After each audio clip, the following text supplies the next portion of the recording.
자, 오늘 말씀은 창세기 41장 25절에서 36절의 말씀으로 은혜를 나누도록 하겠습니다. 요셉이 바로에게 아뢰되 바로의 꿈은 하나라. 하나님이 그가 하실 일을 바로에게 보이심이니이다. 7 좋은 암소는 7회요 7 좋은 이삭도 7회니 그 꿈은 하나라. 그 후에 올라온 파리하고 흉한 7소는 7년이요 동풍에 말라 속이 빈 7 이삭도 7회 흉년이니 내가 바로에게 이르기를 하나님이 그가 하실 일을 바로에게 보이신다 함이 이것이라. 온 애굽 땅에 7회 큰 풍년이 있겠고 후에 7회 흉년이 들므로 애굽 땅에 있던 풍년을 다 잊어버리게 되고 이 땅이 그 기근으로 망하리니 후에 든 그 흉년이 너무 심함으로 이전 풍년을 이 땅에서 기억하지 못하게 되리이다. 바로께서 꿈을 2번 겹쳐 꾸신 것은 하나님이 이 일을 정하셨음이라. 하나님이 속히 행하시리니 이제 바로께서는 명철하고 지혜 있는 사람을 택하여 애굽 땅을 다스리게 하시고 바로께서는 또 이같이 행하사 나라 안에 감독관들을 두어 그 7회 풍년에 애굽 땅의 5분의 1을 거두되 그들로 장차 올 풍년의 모든 곡물을 거두고 그 곡물을 바로의 손에 돌려 양식을 위하여 각 성읍에 쌓아두게 하소서. 이와 같이 그 곡물을 이 땅에 저장하여 애굽 땅에 임할 7회 흉년에 대비하시면 땅이 흉년으로 말미암아 망하지 아니하리이다. 아멘, 아멘.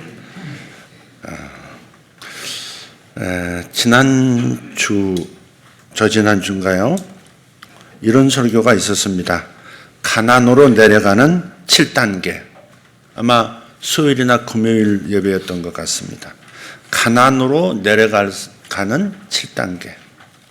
가난해지는 방법 7. 그렇게 생각하시면 되겠습니다. 오늘 메시지는 그 반대입니다.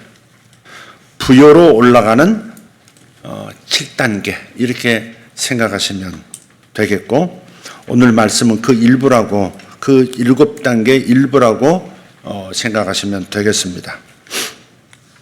그 단계들 가운데 첫 번째가 계절을 이해하라입니다. 한번 따라 합시다. 계절을 이해하라. 오늘의 설교 제목을 보시면 계절을 이해하고 심겨진 곳에서 번성하라 인데 그 앞부분이 되겠습니다. 하나님께서는 계절을 창조하시고요. 창세기 1장 14절을 보면 계절을 창조하시고 그 계절이라는 단어를 징조라는 단어와 나란히 두셨어요. 징조와 계절 이렇게 표현하셨어요. 그러니까 각각의 계절들이 어떤 징조를 나타낼 수 있음을 암시하는 겁니다. 자연에 일어나는 이 계절의 주기에는 풍요의 계절이 있듯이 인생에도 풍요의 계절이 있습니다. 그런데 이런 풍요의 시기 안에는 기근의 시기를 준비해야 한다는 목적이 숨어 있습니다. 다시 말씀드립니다. 풍요의 시기 안에는 기근의 시기를 준비해야 한다 하는 목적이 숨겨져 있다 하는 겁니다. 요셉은 하나님께서 7년 동안 자신이 속한 나라를 축복해 주셨을 때 7년 기근의 시기를 위해서 준비를 했습니다.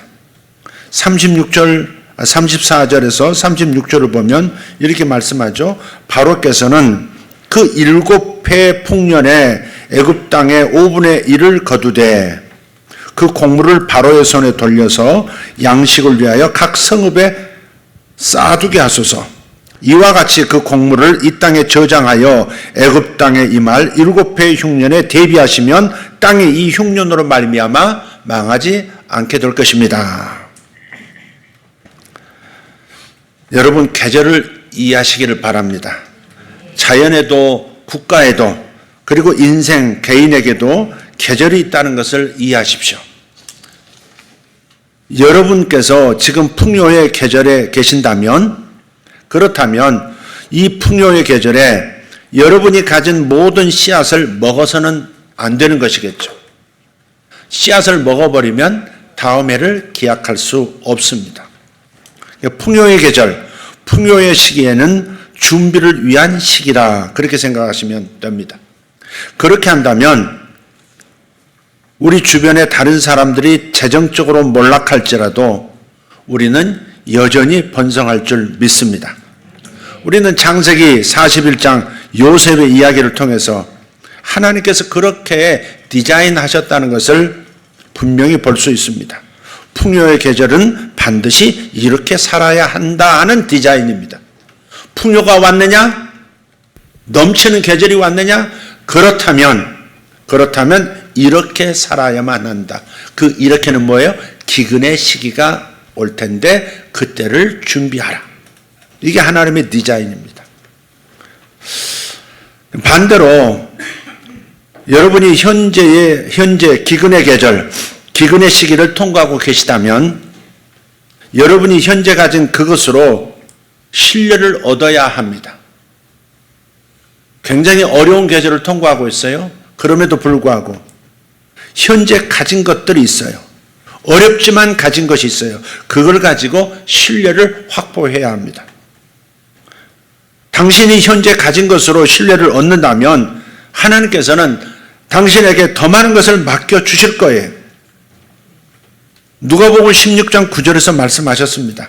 내가 너희에게 말하노니 불의의 재물로 친구를 사귀라. 그리하면 그 재물이 없어질 때 그들이 너희를 영주할 처소로 영접하리라. 아멘. 24는 미안합니다. 내가 모르고 읽어버렸습니다. 하나님 나라의 금융당국은 그렇게 작동을 하는 겁니다. 또 우리가 기근의 시기에 있다면 우리가 가진 모든 것을 잘 관리해야 합니다. 그 시기의 동안에는 뛰어난 태도를 유지하셔야 합니다.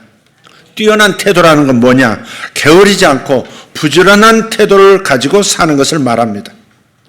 부지런함을 유지하고 진심으로 사람을 대하고 관대함을 잃어서는 안 됩니다. 관대함이라고 하는 것은 드리고 나누는 것입니다. 이것이 뛰어난 태도들입니다. 지난 금요일에 우리 김경민, 김효순 집사님 두 사람의 하늘 광고에 대한 간증이 있었습니다. 그 얘기를 주일에 못 들으신 분을 위해서 잠깐 다시 한번 언급하면 한 사람에 대해서 이제 반복해서 얘기하는 것이 좀 부담스럽긴 한데 그래도 좀 필요하니까 말씀을 드리겠습니다. 이제 코로나 때를 지나면서 굉장히 사업이 어려웠었던 모양입니다. 세 개의 그 카페를 서울과 저 시흥 쪽에 운영을 하면서 굉장히 어려웠었던 것 같아요. 그때 우리 교회로 오셨고요. 그런데 여러 차례 이제 코로나도 풀리고 이 카페가 자리 잡은 아마추어 작업실이 자리 잡은 그 시흥의 그 호수가 이제 완공이 되었고 그래서 이제 드디어 이제 우리 때가 왔다. 광고를 열심히 해서 좀 많이 알리자. 그래서 매출을 올리자. 이렇게 생각을 해서 여러 차례에 걸쳐서 광고를 했는데 광고를 했음에도 불구하고 그다지 재미를 못 본 것 같아요. 다시 이제 광고를 하려고 하다가 그래서 액수를 준비하고 그러다가 이제 아내 되시는 김효순 집사님이 이제 남편에게 제안을 한 겁니다. 여보, 여지껏 우리가 광고를 인간적으로 해봤는데 인간 광고를 해봤는데 안 되더라. 재미가 없었다. 하나님께서 하시도록 하늘 광고를 우리가 한번 해보자. 그래서 광고할 그 물질을 그 돈을 하나님께 드려서 하나님께서 우리 사업을 광고해 주시도록 친히 역사해 주시도록 한번 하나님께 드려보자. 맡겨보자. 결심을 하고 그래서 이 두 사람이 하나님 앞에 헌금을 했어요. 그리고 한 달이 지났답니다. 이제쯤이면 하나님께서 광고해 주셔야 되는데 하늘 광고가 나타나야 되는데 언제 나타날려나 아마 기대를 했던 것 같아요. 근데 정말로 하나님께서 역사하셨어요. 시에서 연락이 왔답니다. 지금 MBN에서 진행하는 강서구의 종점 여행이라는 그 프로그램에서 연락이 왔다. 시흥을 대표하는 그런 랜드마크로서 우리가 이 호수의 그 랜드마크 역할을 하는 아마추어 작업실 이곳을 이 강서구의 종점여행에서 좀 방영했으면 좋겠다. 그렇게 제안을 이제 방송국에 이제 했던 것 같고, 그래서 시에서 결정된 바를 이제 통보를 해준 겁니다. 그리고 이제 MBN의 그 강서구 종점여행 PD하고 그 관계자들하고 이제 인터뷰를 하고 미팅을 하고 6월 6일에 방송을 이제 영상을 찍고 아마 7월 1일에 이제 방영이 되는 것 같습니다. 강서구 종점여행이라는 프로그램에서도 찍고 아마 강호동 씨도 나오는 어떤 거에서 지금 뭐 두 군데서 하기로 결정이 된 것 같습니다. 하나님께서 이렇게 우리의 부르짖음을 귀를 기울이시고 듣고 계시고 우리의 하늘에 심는 이 행동을 주님께서 믿음으로 보시고 이렇게 응답을 해 주신다 하는 차원에서 너무 감사가 되고 좋은 일이 일어났음을 여러분에게 다시 한번 제가 대신해서 보고를 드립니다. 관대함이란 뭐냐? 드리고 또 나누는 것이다. 아멘. 이 기근의 계절에는 시간을 사용하는 태도도 뛰어나야 합니다. 그저 시간을 소비하지 말고 시간을 투자한다는 마음으로 사용하시기를 바라요. 의도적으로 투자한 시간들은 반드시 나에게 커다란 수익을 가져다 줍니다. 반드시 그렇습니다. 창세기에서 요셉의 태도를 발견하기를 바라요. 요셉은 현재의 삶에 집중하는 청년이었습니다. 사랑하는 가족에게 형제들에 의해서 버려진 인생이었지만 그는 그 시간들에 충실하게 반응을 합니다. 애굽에서 노예 생활을 하면서도 누군가를 탓하거나 하나님께 불평하지 않고 맡겨진 일에 충성하는 것으로 반응합니다. 이런 것 뛰어난 태도 아닙니까? 좋은 상황 속에서 좋은 태도를 만들어낸 것이 아니라 매우 좋지 않은 상황이었지만 그래도 최선을 다한다. 이런 좋은 태도를 가지고 살아가는 것입니다. 이것이 시간들을 투자하는 거예요. 시간을 소비하는 게 아닙니다. 비록 노예였지만 노예처럼 일하지 않았고 집주인 아들처럼 일을 했습니다. 노예가 일하는 것은 시키는 것만 하고 그저 눈가림으로 할 때도 많고 마음으로는 굴복하지 않고 겉으로만 일하는 그런 사람들 있죠. 그런데 요셉은 그러지 않아요. 노예이지만 노예임에도 불구하고 노예처럼 노예의 마음으로 일하지 않고 마치 이 집안을 이어받을 자격이 있는 아들처럼 그렇게 섬겼다는 겁니다. 그래서 자신이 우선 행복했고요. 자신이 먼저 행복하지 않겠습니까? 행복했고 그 주인의 집에 하나님의 복들이 임하기 시작했습니다. 그리고 그 결과로 집안의 모든 것을 맡는 총무가 됩니다. 하나님께서는 이렇게 요셉을 형통하게 하셨지만 그 후에 주인의 음탕한 아내에게 유혹을 받습니다. 그 유혹을 받을 때 요셉은 그 자리를 과감하게 피했고 청년들 아멘. 요셉은 그 자리를 과감하게 피했고 요셉은 그 자리를 과감하게 피했고 분개한 여자의 거짓 고발로 감옥에 갇히게 됩니다. 정말 억울한 인생입니다.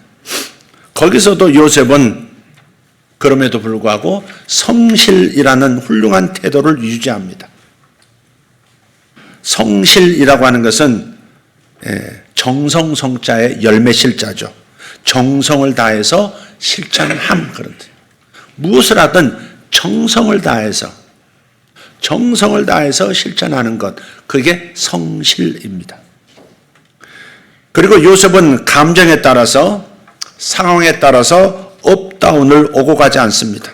어느 날은 업되고 어느 날은 갑자기 다운되고 뜨거웠다 식었다 열정을 품었다가 얼음처럼 차가워졌다 널뛰기 인생이 아니었어요. 간혹 이렇게 말하는 사람들이 있어요. 나는 내 감정에 충실한다. 나는 자기 감정에 충실한 사람이야. 이 엉뚱한 자랑질을 하는 사람이 있어요.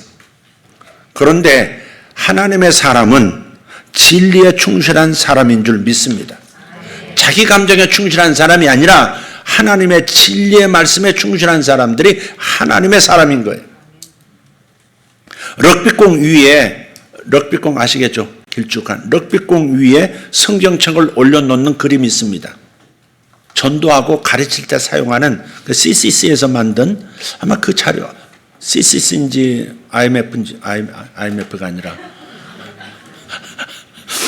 하여간 뭐 그런 선교단체에서 만든 그림이었던 걸로 기억하는데 럭비공 위에 성경책을 올려놨어요. 흔들흔들 제대로 올려질 리가 없습니다. 그 옆에 또 다른 그림이 있습니다. 성경책 위에 럭비공이 올려진 그림입니다. 첫 번째가 옳습니까? 두 번째가 옳습니까? 당연히 두 번째죠. 성경은 진리를 말하는 것이고 럭비공은 감정을 말합니다.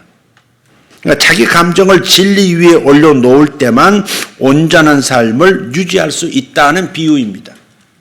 감정 위에 하나님의 말씀을 올려놓으면 어느 날은 믿어지고 어느 날은 안 믿어지고 어느 날은 뜨거워지고 어느 날은 차가워지고 어느 날은 열정이 있고 어느 날은 그냥 낙심하고 이런 신앙생활을 하게 된다는 것이죠.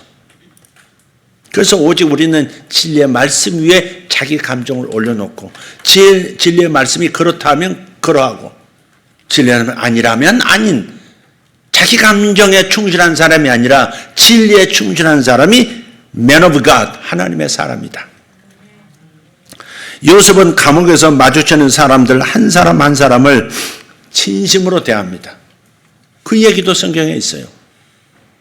아바타의 언어가 있습니다. 아바타라는 영화의 언어. I see you. 항상 사람들을 만날 때 I see you 그렇게 인사합니다. 나는 당신을 봅니다. 그런 뜻이죠. 나는 당신을 봅니다. 조금 느려서 얘기하면 나는 지금 겉으로만 내 눈으로만 당신을 지금 보는 것이 아니라 내 온 마음으로 당신을 보고 있습니다. 눈과 내 마음이 하나가 되어 당신을 진심으로 바라보고 있습니다. 이런 뜻이죠. I see you. 장관님, 오늘 안색이 좋지 않으십니다. 어쩐 일이신가요? 요셉은 감옥에서도 그저 시간을 소비하는 사람이 아니라 시간들을 투자하는 그런 태도로 살았던 겁니다. 그것이 자신의 미래에 큰 수확을 가져다 줬어요. 왕을 대면하게 되었고 애굽의 2인자로 그야말로 급진적 승진을 수확하는 그런 축복으로 다가왔습니다. 그래서 요셉은 시간들을 소비한 것이 아니라 시간들을 투자한 것이라는 말씀을 드리는 겁니다. 그래서 결국 인생에 상상할 수 없는 수준의 큰 수확을 가져다 주었습니다. 여러분이 기근의 계절을 살고 있다면 더욱더 뛰어난 태도를 유지하시기를 바랍니다. 그러면 하나님께서는 다른 사람들이 재정적으로 힘들어할 때도 당신을 번성케 하실 겁니다. 기근의 때에는 무엇보다도 하나님과 동행하셔야 합니다. 성경은 소리쳐 말합니다. 네가 번영의 시기에 그분을 잊어버린다면 가난이 너를 기다릴 것이다. 못 들은 사람이 있을까 하여 성경은 또 소리칩니다. 네가 번영의 시기에 풍요의 시기에 그분을 잊어버린다면 가난이 너를 기다릴 것이다. 따라서 우리가 현재 번영의 시기 풍요의 계절에 있다면 누가 재물의 주인인지 그리고 그분이 어떻게 당신을 축복해 주셨는지를 잊지 마시기를 바랍니다.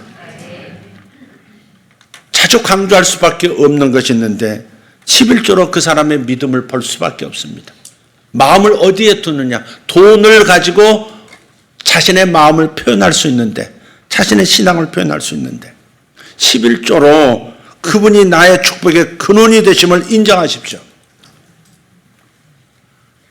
요즘은 저희들이 수입이 없습니다. 그러니 11조가 없습니다. 그럼 어떻게 먹고 사는데요?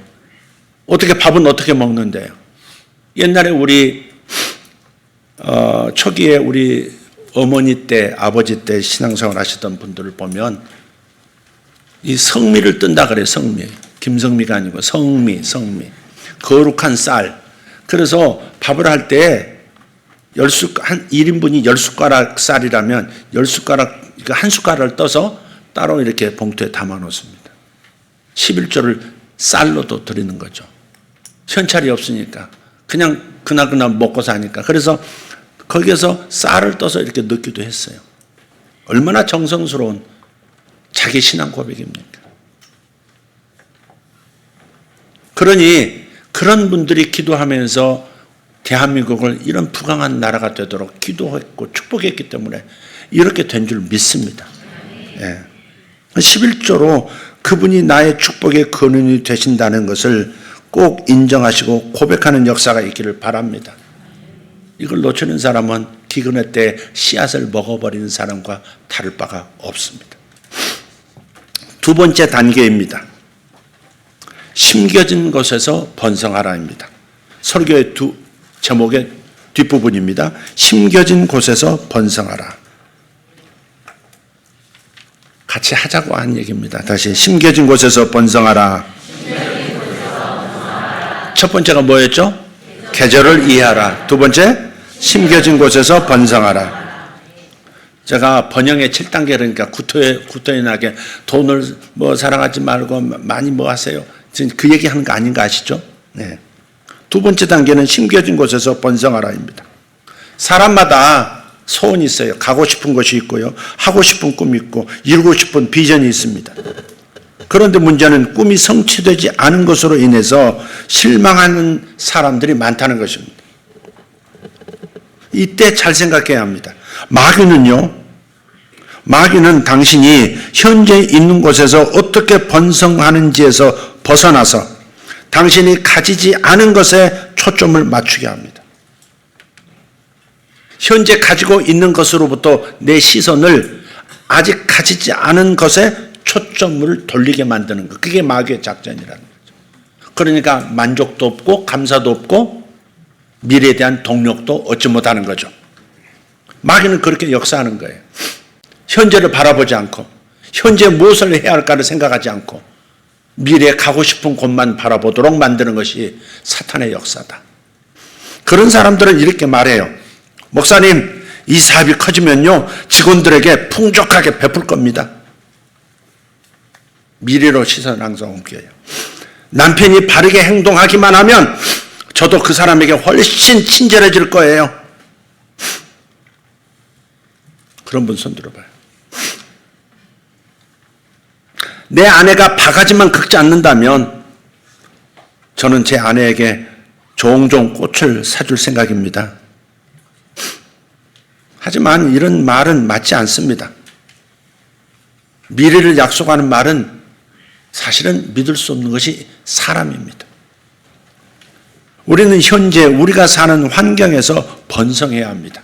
내가 현재 심겨진 그곳에서 번성할 생각을 해야 합니다. 요셉은 꿈을 해석하는 은사를 개발했어요. 자기 꿈을 해석하고 노예들의 꿈을 해석해 주면서 꿈 해석의 능력을 개발했습니다. 그리고 감옥에서 통제를 받는 장관들의 꿈을 해석하면서 왕의 꿈을 해석할 준비를 했습니다. 자유로운 어린 시절에도 그 은사를 사용했고 노예로 살면서도 그리고 감옥 안에서도 사용했습니다. 그리고 그것으로 인해서 그는 가장 높은 자리까지 승진을 했습니다. 한마디로 요셉은 그 자신이 심겨진 그곳에서 번성을 한 것입니다. 요셉은 심겨진 그 하나님께서 심어 놓으신 그 자리에서 인간적으로 볼 때는 그냥 누가 떠밀어서 떨어진 절벽 바닥같이 느껴지는 바로 그곳에서 번성한 것입니다. 본래 요셉은 감옥에서 섬기는 자로 부름을 받지 않았어요. 하지만 그는 감옥에 있는 동안에 그 당시에 가장 강대한 나라를 다스릴 준비를 했던 것입니다. 그래서 심겨진 그곳에서 번성하려고 하셔야 됩니다. 장소가 문제가 아닙니다. 우리의 태도가 해답이고 우리의 믿음이 해답인 거죠. 마지막 세 번째 단계. 오늘 오전에는 세 가지만 말씀을, 오후에는 네 가지를 조삼모사 오후에 4개 하도록 그렇게 하겠습니다. 세 번째 단계. 크게 요구하라. 따라합시다. 크게 요구하라. 왜 이게 필요하느냐 하면 하나님은, 우리가 섬기는 하나님은 절대 작은 분이 아니시기 때문에 그래요. 그분의 팔은 짧지가 않고요. 그분의 귀는 멀지 않으셨어요. 이사야 59장 1절입니다. 여호와의 손이 짧아 구원하지 못하심도 아니요 귀가 둔하여 듣지 못하심도 아니라. 아멘. 우리는 우리가 생각하는 것보다 더 크게 생각하는 이유가 여기에 있는 겁니다. 고린도전서 2장 9절입니다. 기록된 바 하나님이 자기를 사랑하는 자들을 위하여 예비하신 모든 것은 눈으로 보지 못하고 귀로 듣지 못하고 사람의 마음으로 생각하지도 못하였다 함과 같으니라. 아멘. 하나님께서 당신의 사랑하는 자녀 한 사람 한 사람을 위해서 준비하고 계시는 그 위대한 축복들은 우리가 아무리 상상의 날개를 펴서 나아간다 할지라도 하나님이 계획하신 수준에는 미치지 못한다는 거예요. 상상도 못할 일을 주님은 준비하고 계세요. 저는 젊은 시절에 한 번도 상상해 보지도 못한 그런 삶을 저는 이후에 살아왔고 지금도 살고 있습니다. 앞으로도 그러리라고 생각합니다. 지금 내가 내 인생에 대해서 생각하는 것보다 훨씬 상상할 수 없는 크기의 크기로 하나님은 지금 생각하고 계세요. 나를 위하여 그렇게 생각을 하고 계시고 계획하시는 줄 믿습니다. 예. 따라서 우리는 우리가 생각하는 것보다 더 넓게 그리고 더 높게 생각하려고 해야 합니다. 다시 말해서 우리는 우리의 크기가 아니라 하나님의 크기에 맞게 구하셔야 합니다. 우리는 그냥 사람이 아니라 하나님의 사람, 하나님의 자녀이기 때문에 그렇습니다. 저는 중보기도 하면서 이것을 배웠어요. 기도하기 위해서 무릎을 꿇으면 청년 시절의 이야기입니다. 환상 가운데 자전하는 지구가 항상 보였어요. 지구가 이렇게 돌아가는, 지구가 항상 돌아갔어요. 천천히 돌아갔어요. 천천히 대륙과 나라들이 다가오고 그 대륙들이 멀어지면서 다시 다른 대륙이 또 다가오는 겁니다. 네. 카메라를 들고 사진을 찍는 사람을 한번 생각해 보세요. 사람은 카메라의 렌즈를 통해서 사물에 초점을 맞춥니다. 바로 그때 카메라의 렌즈도 동시에 사물을 보죠. 렌즈도 동시에 사물을 보는 것처럼 하나님께서 보시는 시각을 렌즈에 불과한 내가 동시에 보는 것과 같은 겁니다. 환상이라는 그런 거예요. 각각의 대륙에서 그 하루 동안에 하나님께서 구원시키려 하시는 사람들이 있으실 것이다. 그래서 하나님과 함께 그 지구를, 대륙들을, 나라들을 보면서 중보기도 한 것입니다. 그래서 제가 하나님의 시각으로, 하나님의 생각의 크기로 생각하고 기도하는 법을 일부 배웠다 하는 것입니다. 그러니까 생각도 하나님과 함께 하나님의 생각의 크기로 생각하는 습관을 들이시기를 바랍니다. 여러분도 그렇게 생각하고 그렇게 기도하시기를 바라요. 하나님, 제가 세계 도처에 있는 수백만의 사람들에게 영향을 끼칠 수 있는 그런 위치에 서게 해 주십시오. 여기 있는 왕들, 여기 있는 사업가들도 그렇게 기도하셔야 합니다. 여러분, 세상 구석구석에서 수많은 사람들을 만날 수 있는 기회를 사업을 통해서 하나님이 주고 계십니다.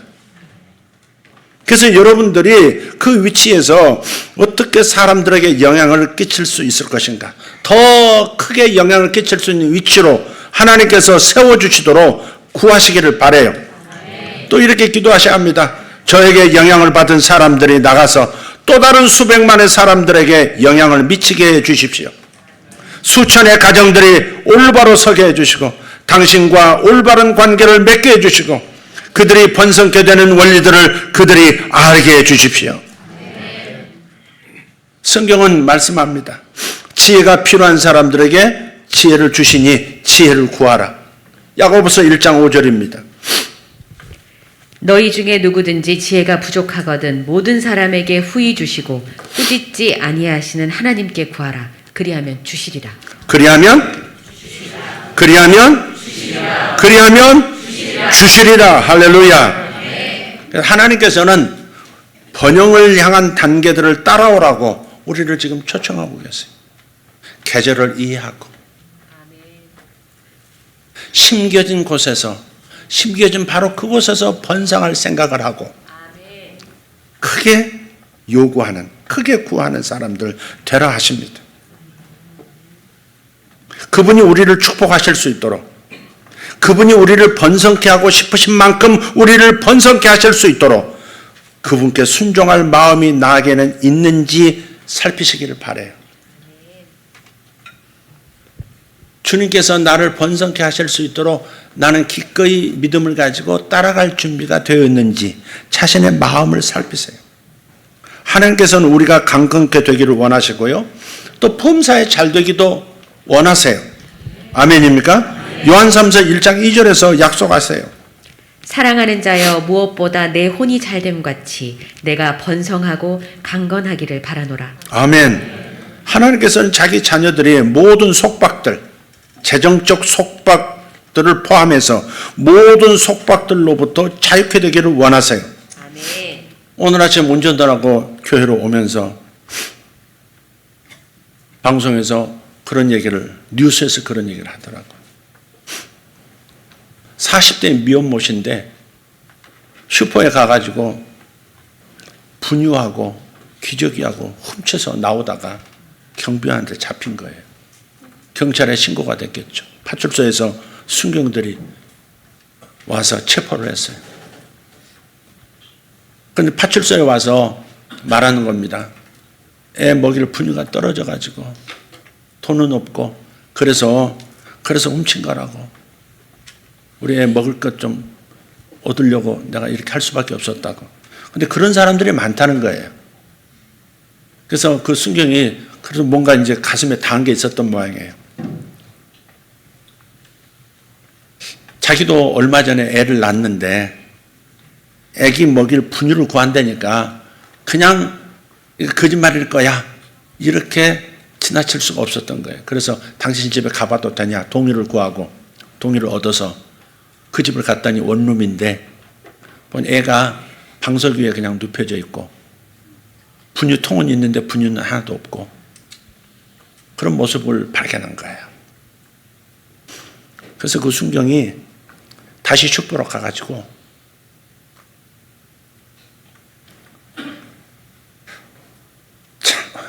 그 분유들을 다 사서 줬다는 거죠. 제가 드리고자 하는 말씀은 그 선한 일을 했다 그런 얘기가 아니라 왜 이런 삶들이 사람들 속에 있느냐는 겁니다.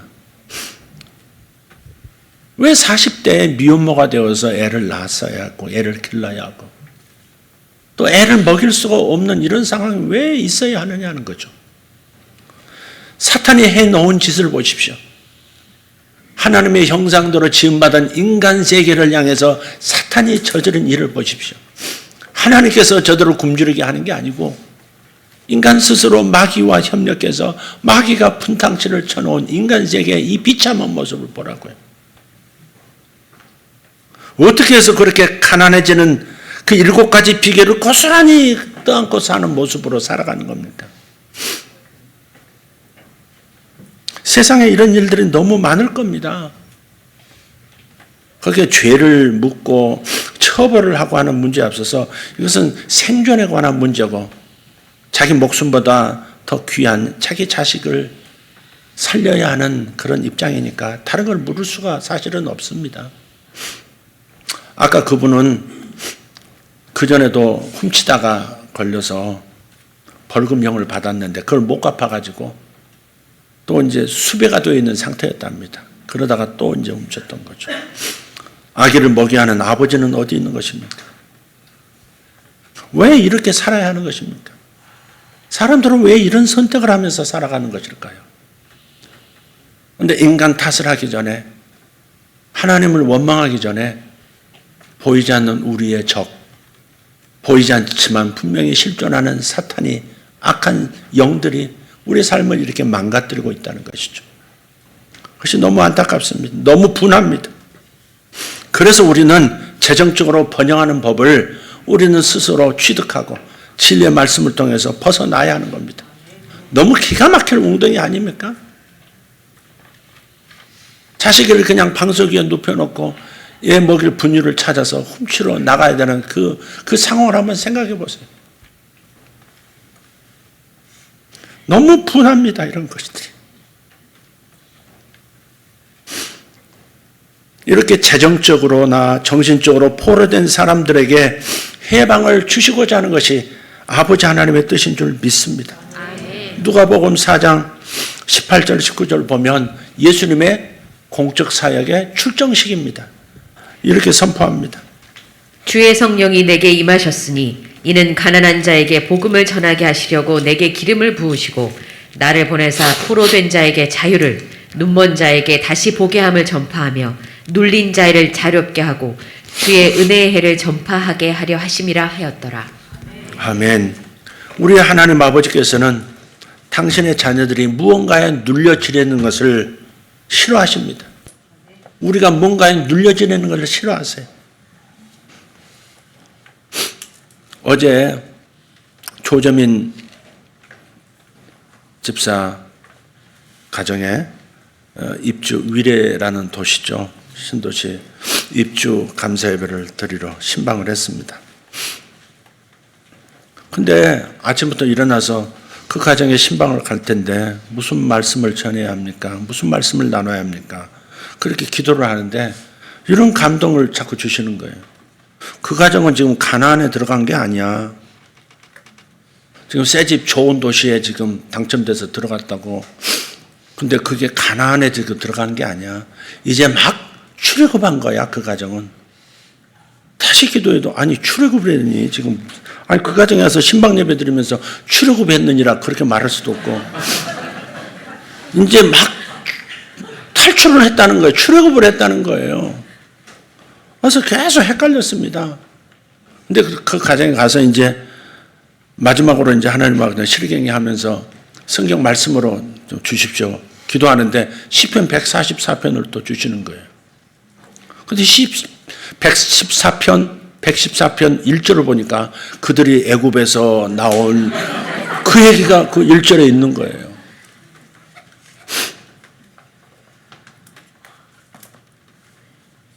그 얘기 자세하게 좀 해봅시다. 조재민 형제님 앞으로 좀 나와서. 조재민 씨.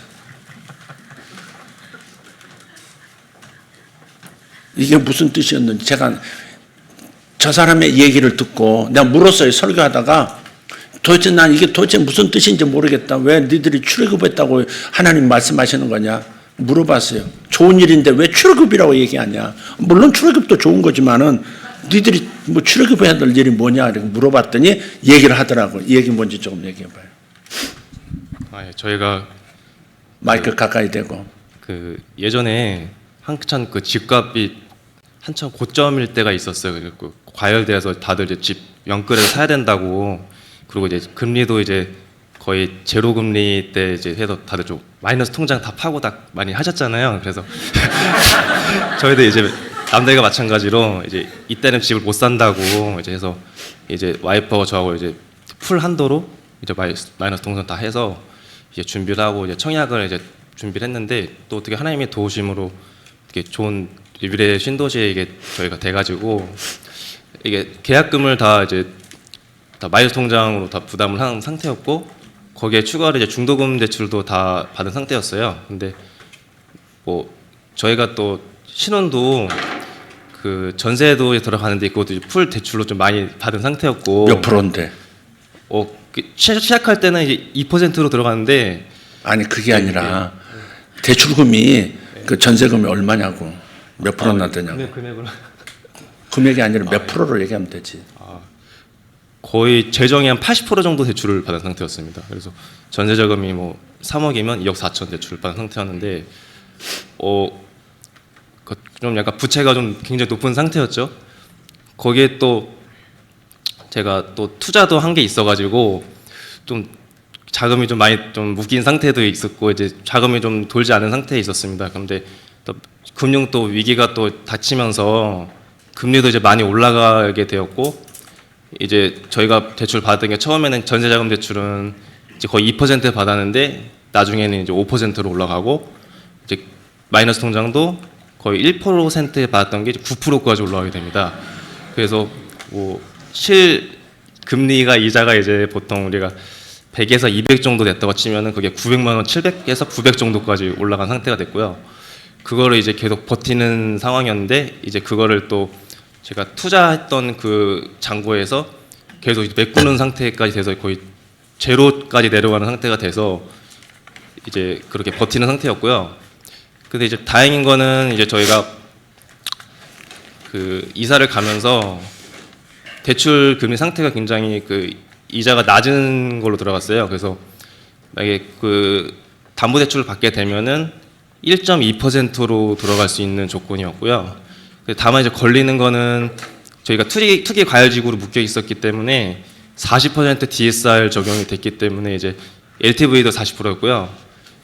다 어차피 들어갈 수가 없는 상황이었습니다. 왜냐하면 묶인 것도 많았고 계속 제가 고용금액 나가는 금액이 많았기 때문에 거의 이거 지금 날리는 거 아닌가 이제 그런 생각까지도 들었던 상태였는데 갑자기 기적적으로 몇 달 전에 그 윤석열 정부에서 모든 규제를 풀어줬어요. 그래가지고 투기가지고 해제가 되고 DSR도 70%까지 올라가고 그러면서 이제 좀 대출도 많이 풀리면서 그 집값 감정도 거의 많이 올라가게 됐습니다. 그래서 DSR로 금리가 다 풀리면서 저희 그 대출 저희가 마이너스 통장 받았던 것도 이번에 다 제로로 다 갚게 됐고요.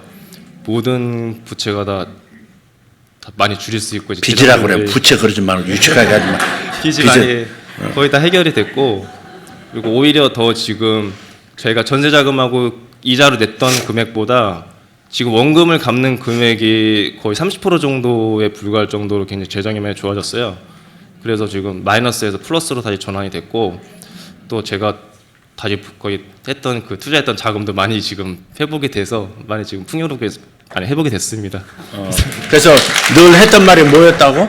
그래서 저희는 딱 말씀 듣는데 출애굽 듣는 순간 제가 습관적으로 제가 저희 아내한테 말한 게 있는데 우리는 이 집에서 나가야지 산다고 말했어요. 그래서 왜냐면 너무 전세자금 금리가 너무 많이 나갔기 때문에 그래서 이거 나가야지 산다고 해서 계속 나가됐는데 집도 이제 안 나가고 저렇게 또 이사가 지연이 돼서 그래서 기도를 많이 준비했고 그리고 또 이번에 저희가 또 이사 나갈 때도 저희 아버지 댁에서 또 2주 동안 또 강의 생활을 좀 했거든요.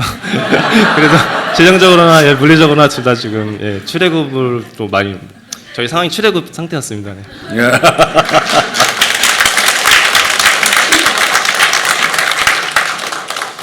아버지 집이 이렇게 척박해요? 광야 같아요? 어머니 아버지 만나러 먹고 사셔요?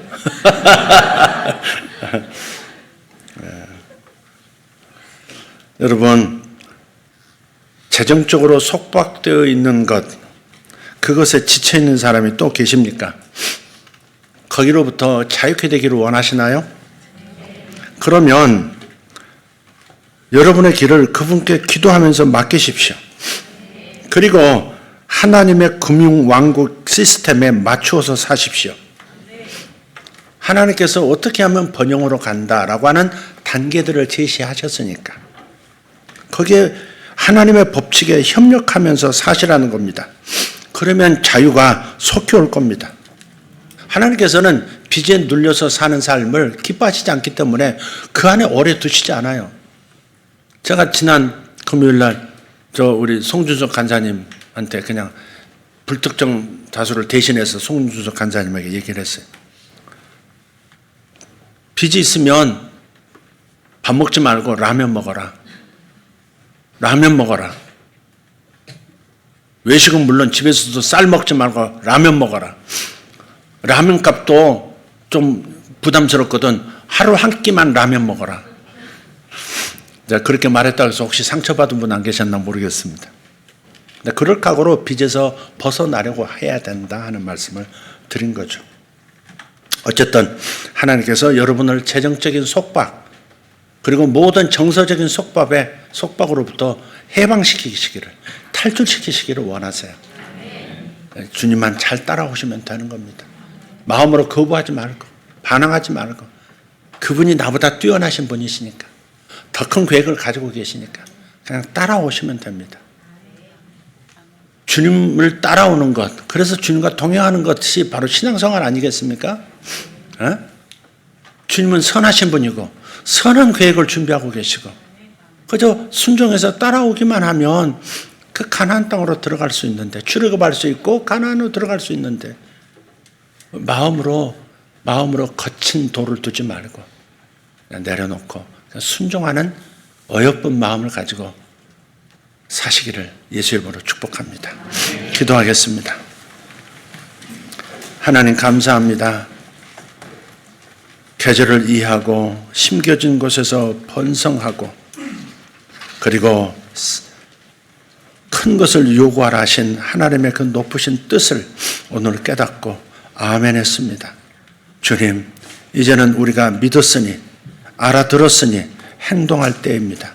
행동하는 우리 성도들 되게 해주심으로 말미암아 주의 기적적인 출애굽과 가나안 입성을 역사하여 주실 줄 믿습니다. 감사합니다. 예수님의 이름으로 재정적인 속박에 있는 사람들 속히 자유를 얻을지어다. 모든 정서적인 속박 아래 눌려 사는 사람들 예수 이름으로 자유케 될지어다. 예수님의 이름으로 축복하며 기도합니다. 아멘.